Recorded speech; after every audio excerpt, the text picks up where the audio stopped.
Hello everyone, welcome to the channel. Today I'm doing a video on the Nikon Z9. Nikon recently updated the firmware for the Nikon Z9.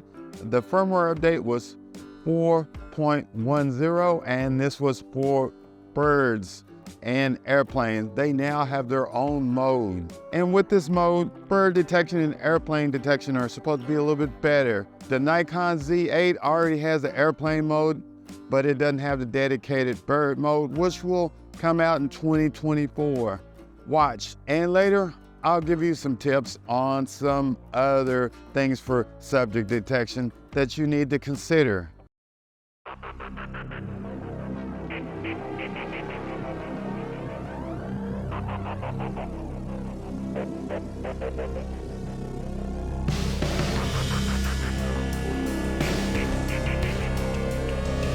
Hi, my name is Vaughn. I'm a part-time bird photographer, nature photographer. I like to take my Sigma 150 to 600 on this one, outdoors on occasions, and do some nature photography. Nature photography is one of the things I like to do to calm me down when I'm not doing event photography. And if you've been around, birding is the thing, especially when you have a camera like the Nikon Z9 and an ultra zoom lens. Now today I'm using this Sigma 150 to 600 millimeter zoom lens for this subject detection, and most will say, hey, why are you not using the native glass to do subject detection? And it's mainly because the average photographer, not saying that the average photographer has the Z9, but most photographers nowadays have the Z9 or the Z8, and they have a F-mount lens from when they previously had a DSLR, and they use the adapter with it. So if your results differ from my results, then comment, leave those comments. Comments are always great. So let's get into it. Check your version to make sure that you have the latest firmware version. I have firmware version 4.01. And so you're gonna update it to 4.10, and you're gonna wanna go to the Nikon site to download it, or you can download it from SnapBridge. So in this download, you will get the new bird and airplane option, and you will wanna read how much time is required because this one takes a little bit longer to download. So I download mine to the root directory of my card in the Z9. So once you're finished, click the download button and your download should be ready. So once you download the software on your card or download it from SnapBridge, you'll see that it has firmware 4.10, and then just start the update. So once it's done, you want to check your firmware version, and next you want to make sure that the options or in your menus. So let's check real fast, make sure they're in there.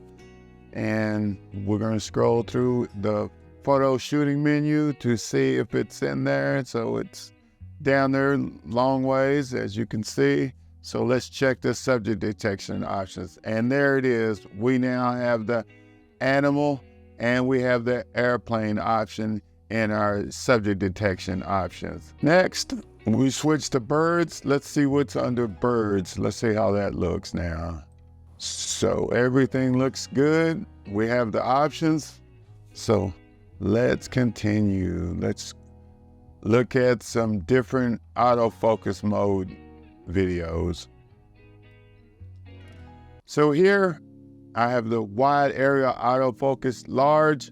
I have a custom. Customs are good if you just want to resize the boxes to make the area smaller. You can also do this in small. So as you can see, it's having trouble finding the ducks, especially the ducks being dark colored. Before, the Nikon Z9 system had the same issue with dark colored objects. It was harder to detect. So if your objects stand out a little bit more, like this white ingrid, then it can find it. See how easy, even at 600 meters, it found this one. This ingrid is a little farther out, about 800 meters, 700, 800 meters, so it's having a hard time detecting it, but that's the limitation. Later I'll switch to the DX mode and you'll see how that works. As you can see, wide area focus works. So this is wide area focus. This is another custom in another box that I made, and I'm perfectly framing it. And let's switch to 3D. See, 3D tracking is working. It's following it. Let's see later in the video where it focused.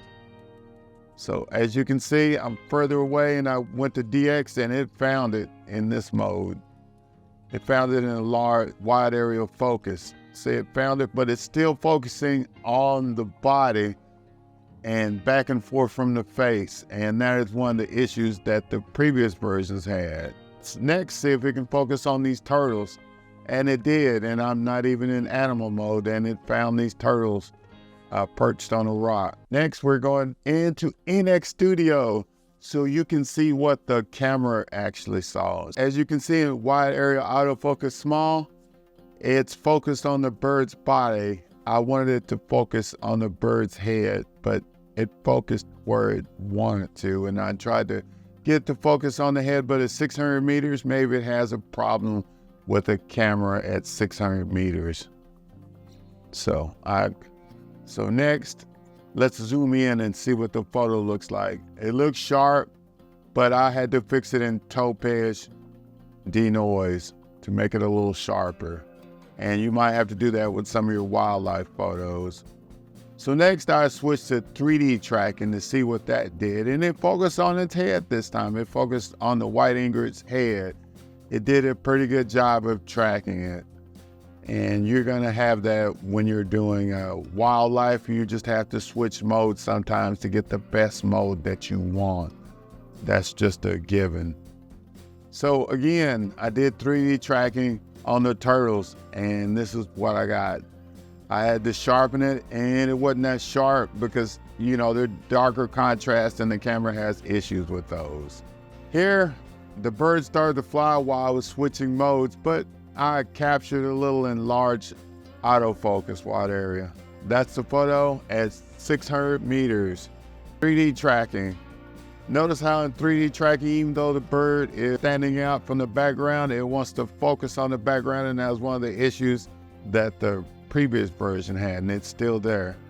And as you can see, I sharpened it in topaz denoise, and it turned out okay, but it could have been sharper if it had focused on the bird's head. Just like in every other thing, you have to find out what works. Just as mentioned in previous videos from other YouTubers, it has a problem with long-necked birds. The head turned out great on this one. I went back to wide area autofocus small for the birds, and it tracked them. I got a little closer, and it did a good job tracking them once I was closer. In these photos, I switched lenses and went to a different part. I switched to the Nikon f-mount 70 to 200 millimeter 2.8. And I tried to track this bird in a low light situation, but it just didn't work out. I tried to do this one too in 3D with 3D tracking, but it didn't work out, so I had to fix it in topaz denoise. And as you can tell, it's getting darker outside.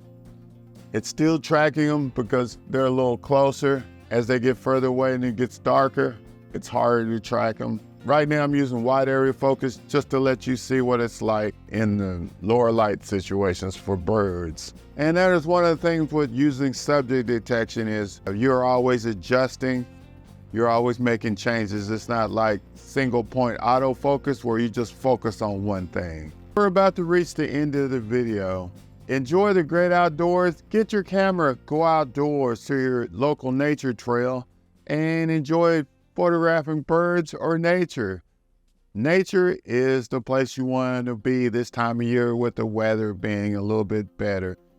Thank you for watching my video and watch my other videos.